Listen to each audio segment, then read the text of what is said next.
When the attorney read my name instead of my brother's, Claire's engagement ring slipped right off her finger and rolled under the banquet table. Nobody rushed to pick it up. They were too busy realizing the man they'd been cheering for did not own a single brick of the empire he had been bragging about. That moment, the gasp, the silence, the cracks starting to form on every smiling face, did not happen in a courtroom or a living room. It happened in the banquet hall of the Lakeshore Inn, the motel my grandmother built with the same stubbornness she used to raise our family.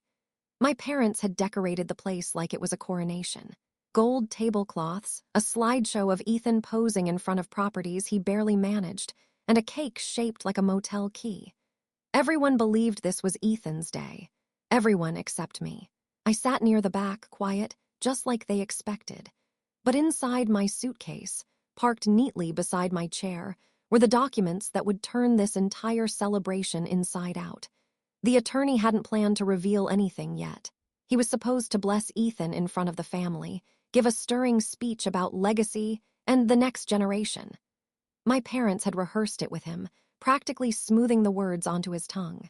But when he reached the line where Ethan's name was supposed to appear, he paused. And then he said mine. Not Ethan Hayes, Lauren Hayes. Aunts stopped chewing. Uncles lowered their phones. Ethan blinked like someone had shut off the lights. And Claire, well, the ring tumbling across the floor said more than she ever could. But to understand how the room unraveled after that sentence, how the empire in those brochures crumbled in minutes, you need to know everything that happened long before the luncheon, long before the banner with Ethan's face went up, and long before my parents started pretending they knew what Grandma Nora wanted. You need to know how the truth was built. 3 years before that banquet hall fell silent, I got a call I almost ignored. It was a Thursday evening in Denver. I had just wrapped up a 16-hour week of portfolio audits, spreadsheets still open on my second monitor. My phone buzzed with Nora Hayes, and for a second I wondered if she meant to call Ethan instead. That was usually how it went. But when I answered, her voice was clearer than I had heard in months. "Lauren, sweetheart, I need you home this weekend." No apology, no explanation, just certainty. She didn't ask if I was busy or if I could rearrange anything. She simply told me to come.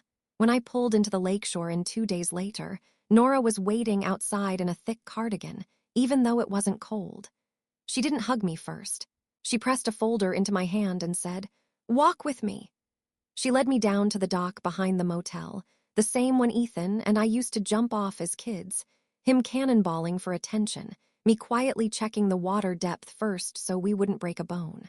The lake was calm that morning, gray-blue and reflective like polished metal. "I need you to look at these," she said, nodding toward the folder. Inside were statements from the duplexes, the motel accounts, and the maintenance logs. Even before I reached the second page, I saw the bleeding. Expenses labeled urgent repairs with no invoices attached. Cash withdrawals disguised as supply runs. Trips to California written off as property scouting. Thousands missing every month. My stomach tightened. "This is Ethan's handwriting," I said quietly. Nora didn't flinch. She'd already known. "He tells your parents the properties are struggling," she said. "He tells the tenants everything is in progress. But the only thing being maintained is his lifestyle." I felt something hot rise in my chest. Not anger at Ethan. Not yet.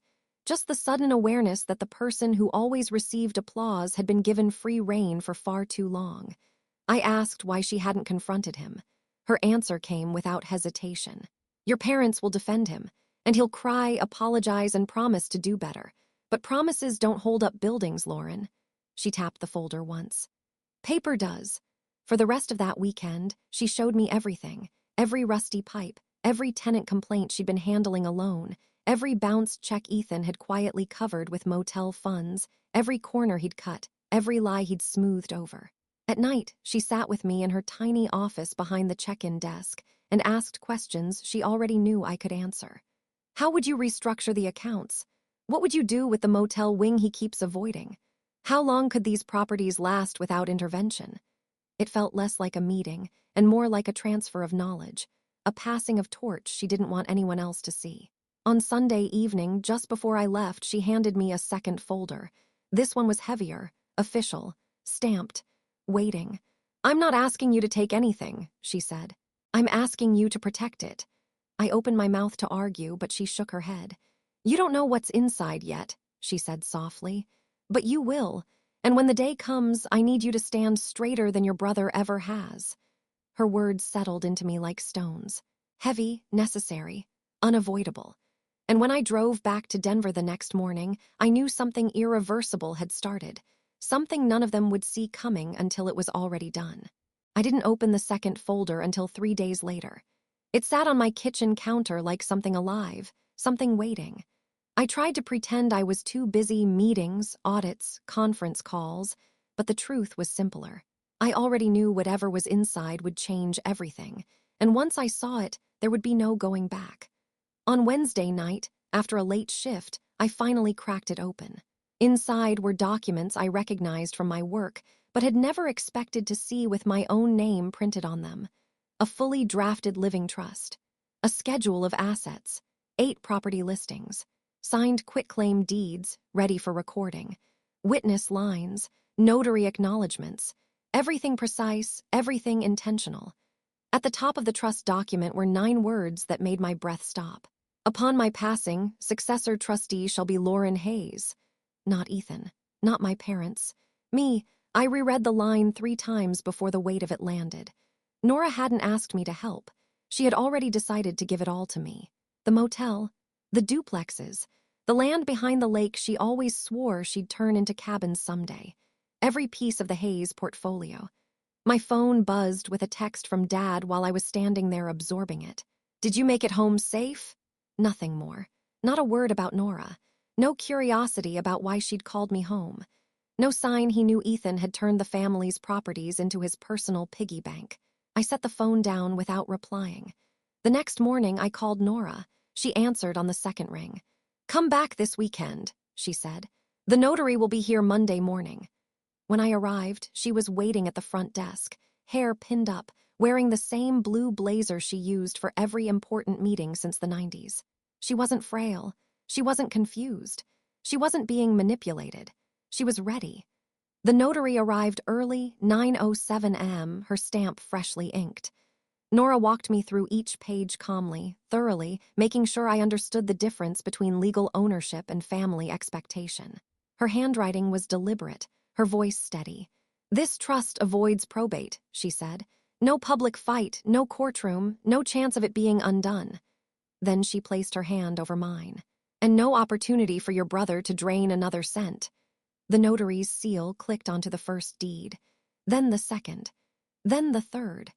By the time the last document was signed, the morning sun had shifted across the desk, painting long lines of gold across the paperwork. Nora leaned back, exhausted but satisfied. "It's done," she said. "Now don't breathe a word unless someone tries to take what is no longer theirs." That night, she made us dinner, roasted chicken, her favorite, and we talked about everything except the papers in the locked drawer behind her desk. She told me stories I'd never heard. About how she bought the first duplex with a loan she wasn't supposed to qualify for. About how she handled tenants during the recession by feeding them breakfast instead of raising rents. She wasn't building wealth. She was building stability. "People forget that," she said quietly. "Especially people who think they're entitled to it." I didn't ask who she meant. I didn't have to. When I drove back to Denver the next morning, I kept the folder belted into the passenger seat, like it was something fragile, something alive. For the next 2.5 years, nothing appeared different on the surface. Ethan strutted around the properties like they belonged to him. My parents bragged about his dedication. Claire helped him take pictures for social media, captioning them with phrases like "future mogul" and "building our empire." But behind the scenes, every title, every deed, every signature had been quietly, legally, permanently transferred. Every brick, every roof, every tenant, all of it belonged to me. And nobody in that motel banquet hall had the slightest idea. The strange thing about hiding the truth is how easily people convince themselves they already know it. For the next couple of years, my family built Ethan's legend with the same blind enthusiasm people reserve for underdogs and hometown heroes. Every improvement Nora had paid for before her health declined, new siding, repaired stairwells, the updated motel lobby, Ethan took credit for. Every tenant who finally felt heard because I'd quietly emailed the real answers from Denver. He bragged about personally stepping in. He even took a photo next to a freshly repainted doorframe and posted it online with the caption, "Another long day keeping the portfolio alive." He hadn't lifted a paintbrush in his life. But the longer I stayed quiet, the faster his confidence grew. And confident people make sloppy mistakes. The first crack came when a tenant emailed me directly, a woman named Marissa from Unit 3 billion of one of the duplexes.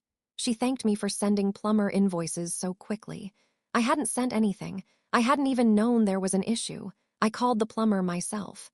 Ethan said the owner approved it, he told me. That word, owner, hit harder than I expected. I didn't correct him. I didn't need to. Instead, I drove down the following weekend and walked through the property myself. The plumbing was fine. The real problem was the stack of unpaid repair requests sitting in the manager's office. When I asked about them, the manager sighed. Ethan said the budget's too tight, wants to wait until next year. But the trust account wasn't tight at all. He was. Then came the motel. 2 months before Nora passed, Ethan tried to quietly list the Lakeshore Inn for sale through an agent he'd met at a real estate networking event. He hadn't told my parents, who thought the motel was the heart of the family's identity. He certainly hadn't told me, but the agent emailed him a draft listing agreement. And Ethan, in a hurry, forwarded it to the motel's generic inbox, the one that automatically CC'd me. The listing price was low, embarrassingly low, lower than the land alone was worth. He hadn't done an appraisal. He hadn't checked occupancy history. He hadn't looked at any financials. He just wanted cash. I didn't say a word, not to him, not to my parents, not even to Nora. She was already fading by then, her energy flickering in and out like a bulb at the end of its life. The last time I visited her, she asked if everything was still quiet. "Quiet enough," I said.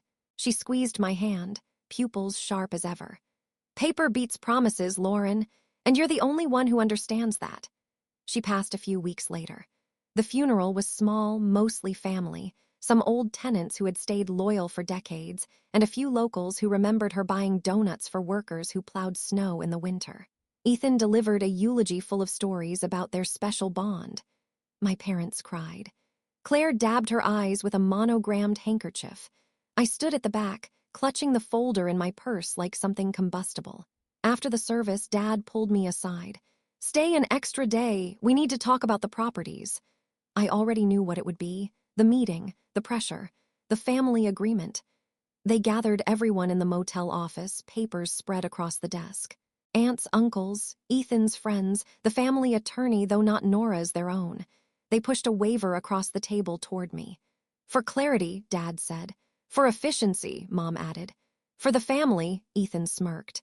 The waiver said I would renounce any interest in the duplexes, the motel, and the land. Ethan would receive them for operational continuity. I slid the paper back. "No!" They froze. Mom's voice cracked. "Sweetheart, this is what Grandma would have wanted." I laughed before I could stop myself. Because I knew exactly what Grandma wanted. My father's face reddened. "Don't make this difficult," he said, the way he used to when I questioned unfairness as a kid. "Think about what your brother has done for this family." I did think about it. I thought about the missing receipts, the unpaid repairs, the attempted motel sale, the years of being told my place was somewhere quiet and out of the way. I pushed back my chair. "I'm not signing anything," I said, "and whatever you believe Grandma wanted, you're wrong." I left them stunned in that cramped office, the hum of the motel vending machine filling the silence as I walked out. For the next few months, they called me dramatic, emotional, ungrateful, selfish. Then they did what people always do when they want to win without facts. They planned a spectacle. A big event, a public announcement, a legacy luncheon. And they fully expected me to sit quietly in the back. What they didn't expect was for all of Grandma's paperwork to already be recorded. Stamped, legal, untouchable. The banquet hall was their celebration. They just didn't know it would become their undoing. The morning of the legacy luncheon felt like the kind of quiet you get before a storm. Not loud, not dramatic, but charged with something you can't quite see yet. I woke early in my Denver apartment, brewed coffee I barely tasted, and packed everything into the same charcoal suitcase I used for business trips. Inside it, beneath a layer of clothes, lay the fireproof folder. Every deed, every trust page, every notarized signature. Scanned copies on a flash drive, multiple printed sets, not because I needed them all, because I knew once the truth came out, my family would try to grab at any angle they could find, and I wasn't giving them a single loose edge to pull. I drove to the airport before sunrise, landed in Seattle by noon, rented a car, and drove the final hour to Cedar Falls. The closer I got, the more familiar everything felt. Pine trees lining the roads, the lake coming into view, the faded motel sign Nora had refused to replace because the old one has character. I parked behind the event hall where the celebration was being set up. I could already hear laughter through the open side doors.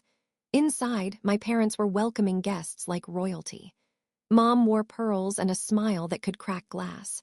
She greeted tenants, aunts, cousins, old friends, all of them congratulating her as if she had personally built the motel brick by brick.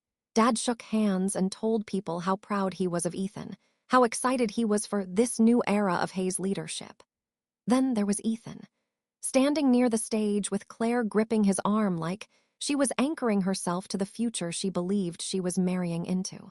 He wore a tailored suit, hair perfectly styled, basking under the attention he assumed he deserved. He didn't look at me as I walked in, which was fine. The look on his face later would be worth the wait. Tyler, my cousin, spotted me first. He weaved through the crowd and met me halfway. "You brought it," he whispered. He meant the folder. He didn't need to specify. I nodded. He exhaled in relief, though his expression carried something heavier, sadness, maybe, or resignation. Tyler had always been quiet, but he saw everything. He'd watched the favoritism since we were kids. He'd seen how Ethan absorbed every advantage while I was told to be patient, be supportive, be smaller. "You ready?" he asked. I wasn't sure anyone could ever be ready for what was about to happen. But I said, yes. The event hall filled quickly. Round tables draped in gold cloth. Centerpieces with fake greenery spray-painted silver. A slideshow looping photos of Ethan standing in front of properties he didn't own. The mood was celebratory, almost smug. They thought today would crown him. Mom took her place at the microphone first. "Thank you all for being here to honor Nora's legacy," she began. "Today, we celebrate her life's work and pass the torch to the next generation." Ethan shifted proudly beside her. Then she nodded to the attorney, Mr. Roland Pierce, who stepped up to deliver the formal reading. He looked uncomfortable already. He hadn't been part of Nora's trust process. He was the family's attorney, not hers. He shuffled his papers with a nervous energy I recognized immediately. He'd reviewed something that did not match what he'd been told. He cleared his throat. "As per the recorded documentation," the room went still. "The legal successor and sole trustee of the Hayes properties is," he paused. Eyes flicked to mine. Ethan's smile froze. "Lauren Hayes." The silence snapped like a wire pulled too tight. A fork dropped. A glass clinked. Claire's hand flew to her chest, and then her engagement ring slipped from her finger. It hit the table, bounced once, and rolled underneath the linen. Nobody moved to get it. Everyone was staring at me, or at Ethan, whose face drained from triumph to pure disbelief. "What?" he croaked. No, that's wrong." Mr. Pierce lifted another sheet. "These documents were correctly filed with the county recorder's office, signed by Nora Hayes, witnessed, notarized, recorded 3 years ago." Dad surged forward. "There must be some misunderstanding." "There isn't," the attorney replied gently. "Legally, everything belongs to Lauren." The room erupted into shocked whispers. Claire took a step away from Ethan, her face pale. Mom stood frozen like she had been slapped. Dad opened and closed his mouth, searching for an argument that didn't exist. And Ethan, my brother who had curated his identity around being the chosen one, looked at me with the kind of betrayal people feel when a mirror finally shows them who they really are. "This is impossible," he muttered. "No," I said quietly from my seat. "It isn't. Because when you build your life on someone else's work, someone else's trust, someone else's silence, you forget that silence is a choice. And I was done choosing it. If shock had a sound, It would have been the room that afternoon. Chairs creaking, someone's breath hitching, glass stems rattling against tabletops. My parents stood frozen at the front of the hall, staring at the attorney like he had recited someone else's obituary. But Ethan reacted exactly how I knew he would. He lunged toward Mr. Pierce, snatching the stack of documents out of his hands so violently that a few pages fluttered to the floor. "These are fake," he snapped. His voice cracked. "My grandmother would never cut me out. She trusted me. Everyone knows that." He whipped through the pages like he expected the ink to peel off. But every signature, every notary stamp, every recording date stared back at him in clear, clean print. Mr. Pierce simply adjusted his glasses. "Those documents were recorded legally and properly," he said calmly. "Your grandmother completed the trust with full capacity. She filed it herself. We checked it against county systems this morning to verify." Ethan shook his head, eyes wild. "You're lying. Someone's lying." And for a second, just a second, I saw the boy he used to be, terrified of losing something he believed he already owned. Mom was the next to crack. She stumbled toward me, mascara already running. "Lauren, sweetheart, you don't understand. Ethan has spent years helping with these properties. We thought the inheritance would reflect that." "Reflect what?" I asked quietly. "The missing maintenance funds, the unpaid bills, the motel he tried to sell without telling anyone." Her breath caught like I'd slapped her. "You're making him sound irresponsible," she whispered. "He is irresponsible," I replied. Dad stepped in front of her, chest puffed with wounded pride. "You knew about this and said nothing. You let us plan this. You let us embarrass ourselves." I met his eyes, unblinking. "You tried to force me to sign away what wasn't yours to give. You asked me to renounce something I already owned. What exactly did you expect me to do? Smile and play along?" For a moment, I thought Dad might argue. But then his gaze drifted toward the fallen engagement ring glinting under the tablecloth. Even he couldn't ignore symbolism that blunt. The whispers around the room grew louder. "Lauren owns all of it. How long has this been in place? Did Ethan really not know?" 3 years recorded. 3. Ethan dropped the papers onto the table like they were hot. "This is a setup," he said, pointing at me with a trembling hand. "You manipulated her. You took advantage of her when she was sick." A new voice cut through the room. "I was there."